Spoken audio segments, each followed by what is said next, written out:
So right now all I'm doing is just adding 326 smooth on and some mica powder, some granny apple green, and something that they call Ghost Ayami. I'm just pulling up about 12 milliliters, 12 or so milliliters worth of resin to fill these 5 caps. It might be a little bit overkill, but better more left over than too little, as they say. Alright, so that's exactly 12 milliliters worth of part B of 326 by Smooth On. So 326 is a polyurethane. From what I've been told, very toxic. So you don't want to play with this stuff. You also want to make sure that you mix your color, be it from mica powder or from dye, very well. Because the whole thing about this stuff is you have to mix it. If you're not mixing it, it's probably going to give you problems.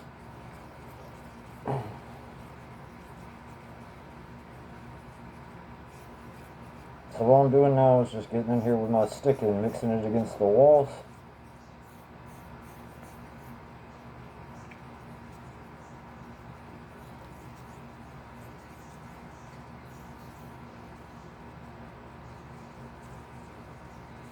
This is a crazy color. I wish you guys could see it.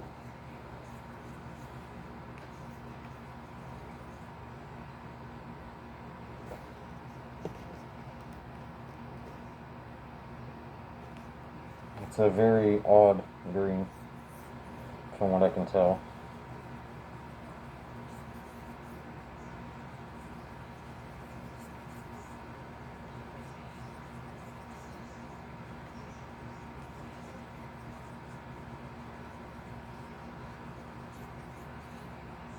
So I'm thinking this is looking pretty good. I've been mixing it for about a minute and a half now. Alright. So once you're sure all the stuff is mixed up in there, you can go ahead and move on. So the B cup goes back in its holster and we break out the A cup. This stuff really likes to mix pipettes up, so we always typically change our pipette out. Brand new pipette. Bottle. Make sure you mix it up well. I pre-mixed it earlier. Oh shit. That thing's on there good. Whew. There we go. Oh, that wasn't nice. Yeah, this stuff likes to turn into crackle pop crunch stuff after a while, so you gotta be really careful not to get it on your skin. Or anywhere else for the matter. Literally, this stuff's just everywhere on here. Have to throw these bottles away after we're done. Okay.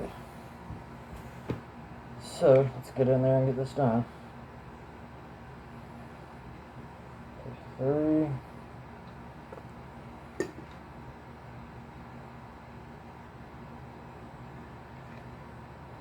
6.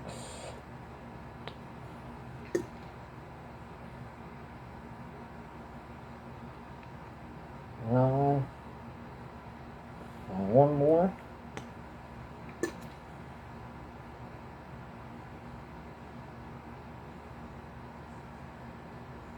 And 12.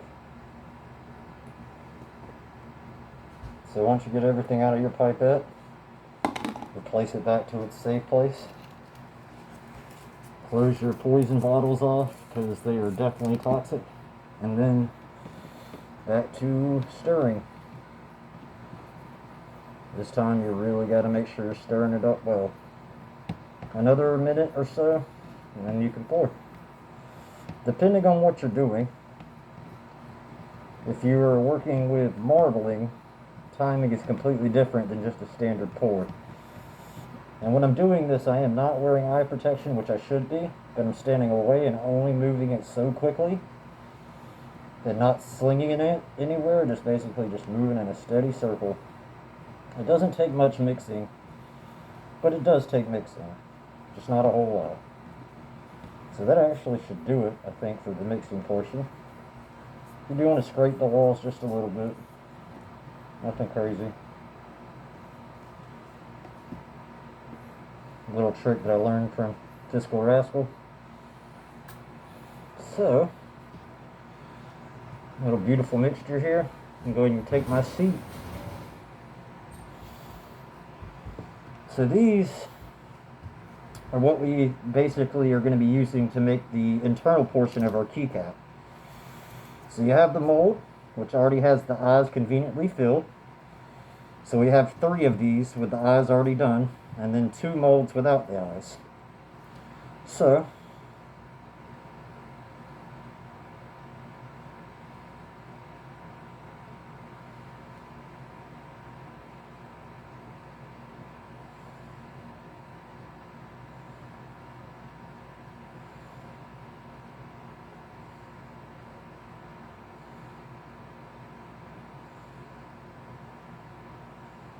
spills happen. It's completely cool. Well, these colors are really nice on these.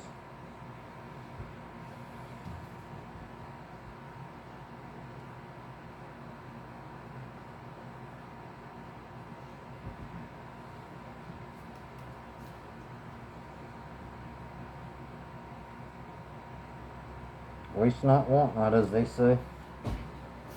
And you throw your cup away, get your napkin. Not a fun part. Very gently and slowly work them down. Perfect.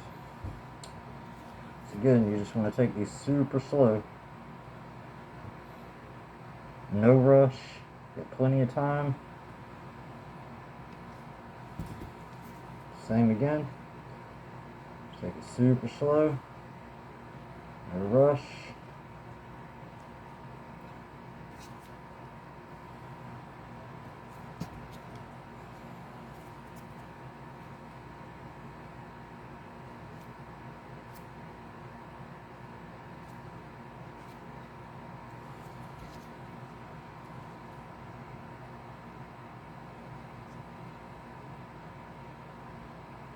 Thank you, Glenn the Black. This is somebody that really helped. Him and Fiscal Rascal really taught me a lot about putting the butts in these things correctly, because a lot of issues come from this portion of the cap making.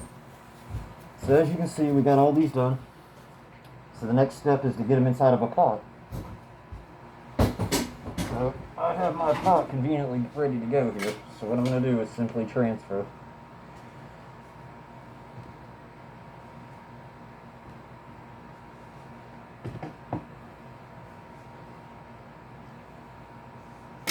You just basically get them in your pot. We cast at 50 psi. Some people cast it higher. I have people that have casted lower. It's not really suggested to go any lower than 50, but some people do. Some people don't really have the option of going that high. So typically you can just let your mats rest, and you can wipe the mats off afterwards. I'm lucky enough that we have these little parts on ours that lets me wipe it off in mid-work. So bit of a boost.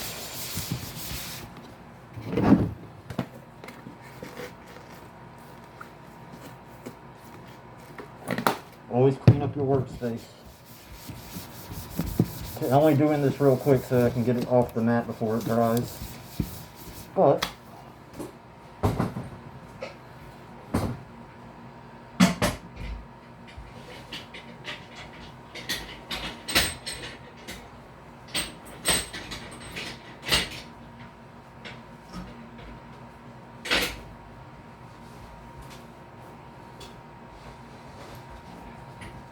just want to make sure it's closed completely. The valves are open that are supposed to be open. And you connect your air to the pot.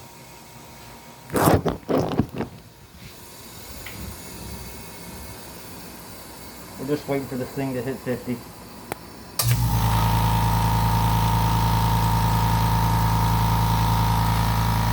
Top the gauge off at 50.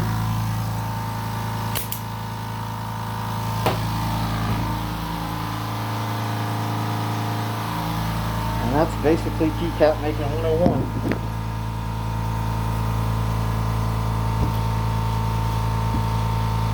Eventually the noise will stop.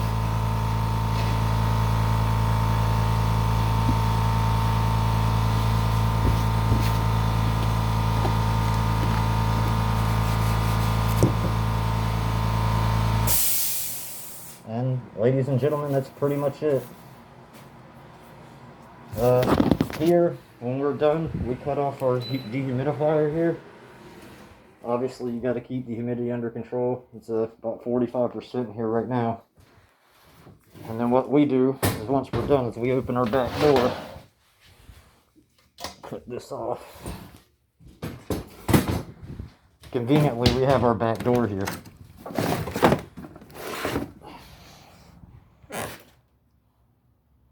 Gotta love Georgia. It's nice and airy outside. But bare feet. Yeah. Anyways, just figured I'd show you guys some stuff.